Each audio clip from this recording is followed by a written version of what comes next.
That's good. Can we do it again, please? Yeah. My name's Steve Burns. I'm the Metrolink Communications and Stakeholder Manager. Good, good. Framing. What opposition to building the lines have you faced? Initially, when we were undertaking the public inquiry before we secured the powers for the lines, some residents, and quite rightly, were concerned that something new and big was happening in their area, and it's like a relief road or anything else. So concerns were expressed by local residents, partly concerning noise, operational issues more than anything else. Did anybody have to get moved out of their homes or anything like that? We compulsory purchased a number of properties, on probably most of the schemes, certainly on the East Manchester line that I'm currently working on, and on the airport line that I also manage. We have had compulsory purchase orders on properties, not on all. It depends where the routes are taking them. These routes on the airport line and the East Manchester line are street running sections, whereas some of the other lines are taking over an existing heavy rail network. So there's already an embankment, so the need to compulsory purchase isn't there. Okay, and what benefits do you think the Metro line brings to the commuters in the Manchester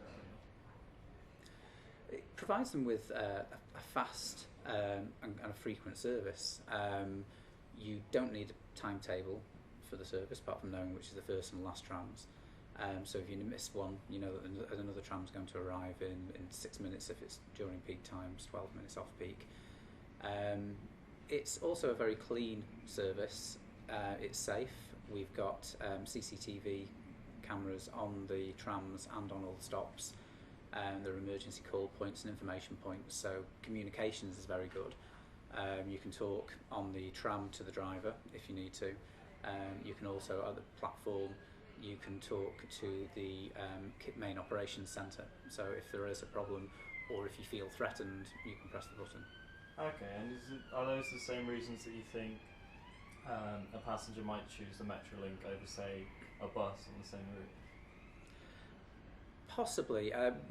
Metrolink and bus passengers can be quite different. We found on street running sections where there's already a good frequent bus service, that passengers stay on the bus because it's something they choose to do.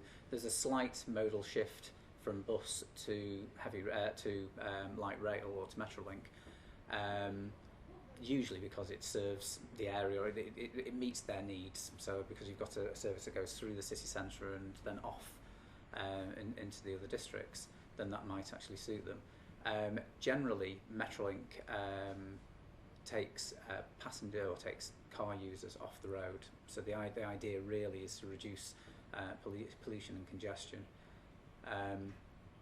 And with bus passengers, they do stay with the buses generally.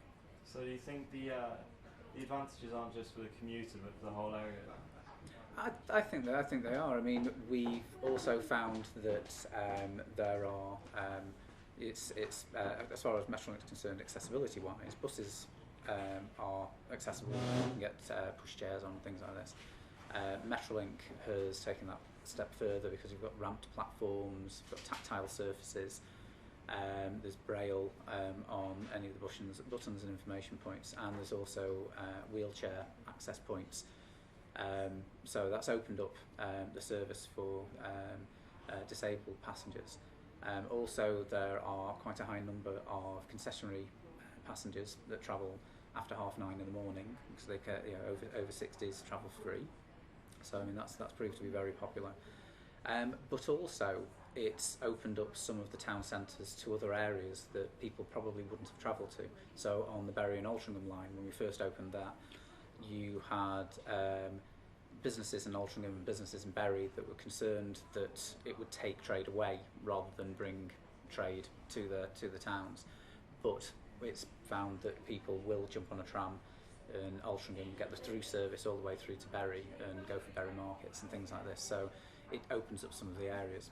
And certainly on the East Manchester line, we found that when we were proposing to build the line before we'd actually started construction, it seemed to kickstart a significant amount of regeneration for apartments and various other sort of business opportunities. So are those the kind of benefits you'll be looking for when you open the Droylsden to Ashton line as well? It is. It's a slightly different section. We've opened up to Droylsden, and the Droylsden line serves the Etihad Stadium, so where Manchester City's ground is, but then also opens up the routes for local residents and businesses. The Droylsden to Ashton section completes the line. It also provides as close an interchange between the bus station in Ashton Town Centre and also the rail station that's just across the road. But then we're also taking Metrolink through areas on Ashton Moss, where you have a cinema, a bowling alley. There's a number of eateries around there. But then it also goes past places like Sainsbury's and IKEA, and it opens up the town centre. Now, one thing we do find, and I work for Transport for Greater Manchester, so we promote all modes of public transport, not just Metrolink, is that it provides people with a true choice.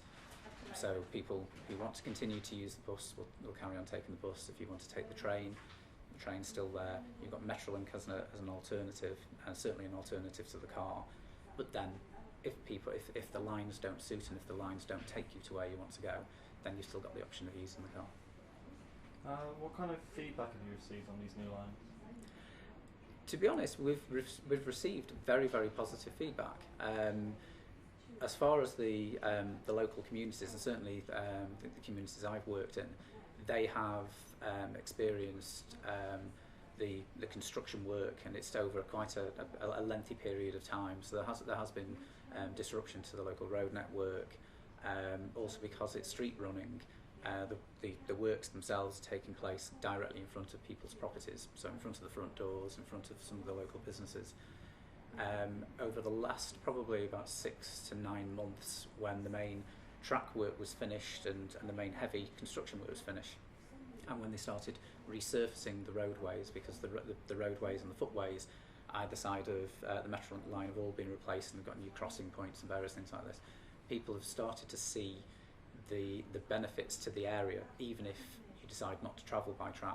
If you live in the area, the roadways are smoother and there are less potholes, or there aren't any potholes. And for local passengers, when we opened for service, we also travelled on the trams just to see how it was working and just to sort of gauge people's responses. And people were actually very, very pleasantly surprised, because although we've operated in Manchester, in the centre of Manchester and to Bury and Altrincham for the last 20 years, there are people in Droylsden that, unless the tram actually goes where they want to go, they've probably not been on a tram before. So this to them was something new. You mentioned earlier the Etihad line. What's the response been like to the introduction of the player voices over the tannoy? That's actually gone down very well. I mean, we work closely with Etihad to do this, because obviously Manchester City wanted to promote their stadium. The stop that we've got at Etihad is designed specifically to deal with the large volumes of people, and we work closely with them on a number of different schemes.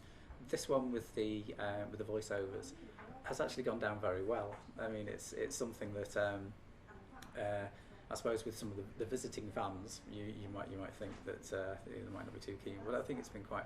The visiting fans have been quite bemused, but I think it's been very, very positive.